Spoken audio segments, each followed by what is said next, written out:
Good afternoon. My name is Anthony Morrow. I'm the CEO of American Eagle Gold. We're exploring, just finished up our program at our NAC project, Copper Porphyry project in BC near Smithers. With me today is Charlie Greig, the legend 2022 recipient of the Bill Dennis Award. Charlie, thank you very much. You're an advisor for us, American Eagle for NAC. What sort of system is this we're looking at NAC? Well, it's a porphyry copper system essentially. Many similarities between this and porphyry copper systems worldwide. But at the same time, every porphyry copper system is a little bit different. They're different places, and the rocks are a little different, but a lot of similarities, and they're pretty well understood. But it's also understood that they all are a little bit different. So. That porphyry copper system is driven by these porphyritic, that's hence the name porphyry, these commonly driven by these porphyritic rocks. So they have small phenocrysts of different minerals in them in a fine grained ground mass, which tells you that they're intruded into the upper crust where, the host rock or the wall rocks are quite cool, and they cool fairly rapidly. So they're high level intrusions, as opposed to a big granitic body with coarse grained minerals all through it. And they drive a hydrothermal system with the heat that they bring into the upper crust. It drives this geothermal waters and circulates those waters that actually contain some of the metals, and those hydrothermal solutions rise and cool. And as they cool, the metals are deposited in veins, and as alteration and replacement of minerals, some of the minerals in the wall rocks and in the intrusions, and that's where the metals are kind of dropped out, usually as sulfides. So essentially a bulk commodity kind of copper system with variable amounts of gold, silver, and in this case in molybdenum as well. So this one in this case is actually relatively gold rich, but kind of variable throughout as well. So the metal endowment can vary a bit. But these bulk copper systems, large bulk tonnage kind of thing, relatively low grade compared to, say, a high grade gold vein or something like that, but still contain a lot of metal. So I know it's a tough question for a geologist like yourself. Properties and deposits are like snowflakes and children; everything's different. But investors like to see comparable. So what would you compare, at this early stage at NAC to that investors would understand? Well, yeah, like I say, they're all quite similar but quite different. I mean, what you're hoping for is that you have a big and very uniform grade system. So it's large, like I think it seems to be growing. At surface, anyway, it has a large footprint, this system, and it also seems to be large going to depth as well. So, we've drilled 5, 6, 7 holes now, almost a kilometer down, and they're well mineralized. Variably mineralized, but it's showing that this large footprint that the NAC system has at surface, extends to depth. So in that sense, it's large. Like if you want to use nearby comparables, some of the systems in the Golden Triangle, maybe a little bit more variable in gold and silver within the deposit, or with gold and copper, I mean, but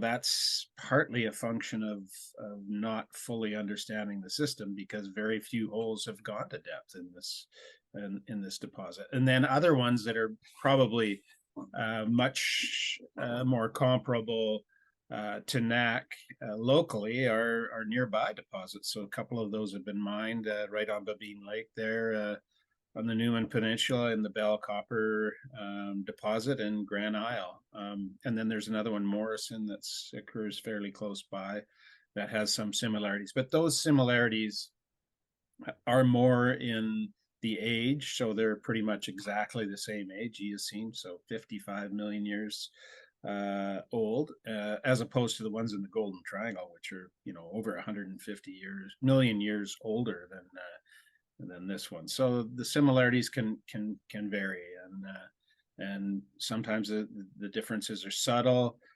In terms of the metal endowment, might not vary too much, or sometimes it's in age, or sometimes it's in the host lithology. Might the geochemistry of it might be a little bit different from place to place. So Charlie, you've been involved since March. I believe we made a contract with you, and we heard from you. But I just noticed ever since we started drilling, started getting some results, we heard from you more and more. So obviously, this project excites you. What's most interesting to you about this project and how we've progressed since we started drilling in August? Well, I mean, we got excitement right away, and that was really cool. And when you find something good and exciting, that relates to geology, any geologist is interested in, how did that come about? And with what I do, being, much of my career, I'd make geologic maps. I'm always trying to, and much of the time that I've spent doing that, I'm trying to figure out, what are the controls on mineralization? How did it get there?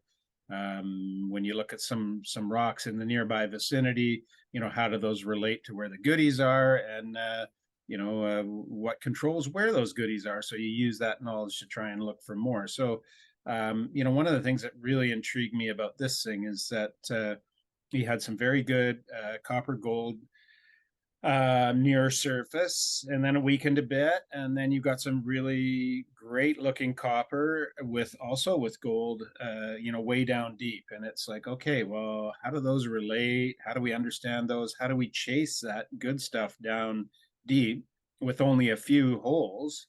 How do we hit that again, and how do we bring that closer to surface? Because it kind of looks like we can do that.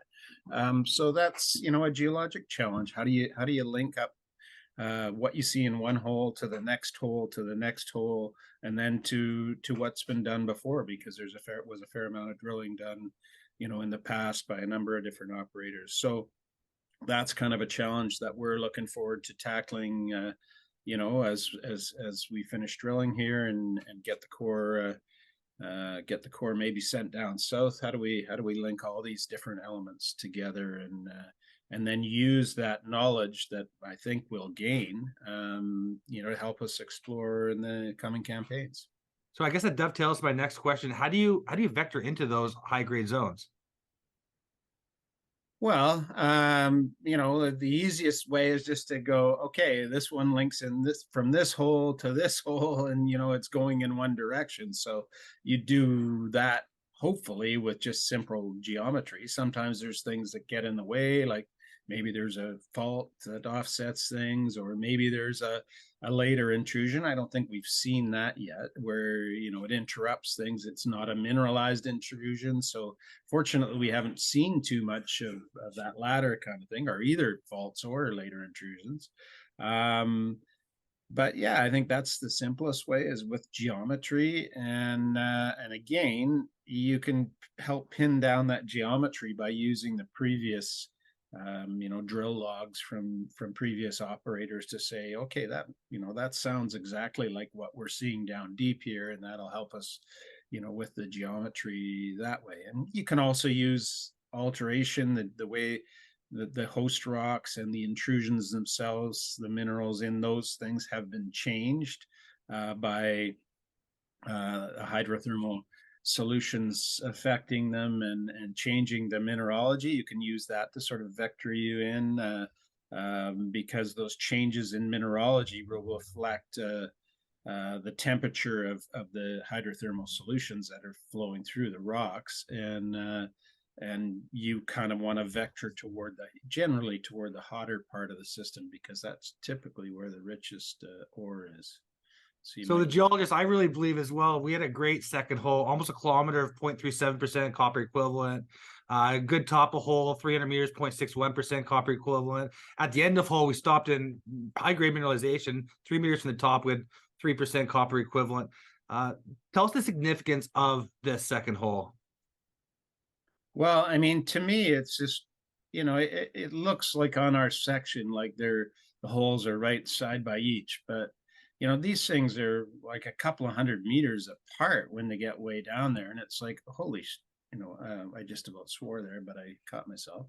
When I see something like that, I'm like, wow, that is a substantial step out. And, did we just luck out and hit, similar kinds of grades way down there? I mean, there's a lot of real estate when you get a kilometer down and you're 200 meters over and you've got good stuff in one and good stuff in another. Your tendency is to think, oh, that probably is continuous. And I think it probably is. So, I'm thinking that is excellent. And, let's put a few more holes down, and again, we're seeing more similar stuff. So yeah, I like that. I mean, and again, it just brings you back. Okay, how did all this stuff get there? What is the geologic architecture that controls that, and how do we understand that, and then leverage that understanding to find more.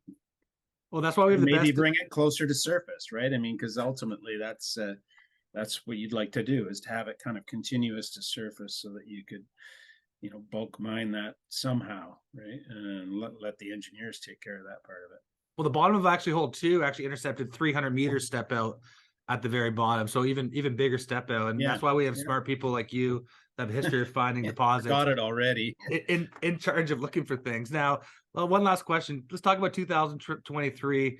Any high level ideas in terms of a drilling plan, modeling? What are we going to do next year? Well, again, that comes down to sort of just catching our breath, putting all this stuff together, maybe looking at the rocks another time, and just trying to link things up and then come up with a plan. I obviously that would be a lot more drilling to get more info and follow that stuff up. But that drilling is expensive, and it has to be, planned with care. And how do you do that? You try and use that previous work along with all the data that we gathered, including geophysics or whatever, or the mag sus we took downhole, and to try and rejig that model and refine that model, and then come up with some good drill holes that we think will not only intersect more ore, but also help us with our understanding of the system, so that we can continue to progress positively. Well, I think it's still early days. I think you can agree with that. Not only about 2023, but we've only put 2 over 7 assays out, and we have pretty good visuals for all the remaining ones. So we're very excited to get those assays out and really show the public what we definitely believe we have down there. Now, before we leave, do you have any parting comments? Yeah, I would say, I mean, with that kind of a success rate, that bodes pretty well for this system. So I look forward to 2023, and even to the early part of that, and putting together a good sort of geologic model to help guide us next year. Well, thank you very much. That's American Eagle's advisor to NAC, Charlie Greig, 2022 Bill Dennis Award, the PDAC Award. I'm Anthony Morrow, CEO of American Eagle Gold. We're going to continue to educate the public, come out with videos, try and explain each of the drill holes. We're very excited about the rest of 2022. Again, our project's NAC near Smithers, BC, the next great copper porphyry gold deposit in Canada. Thank you.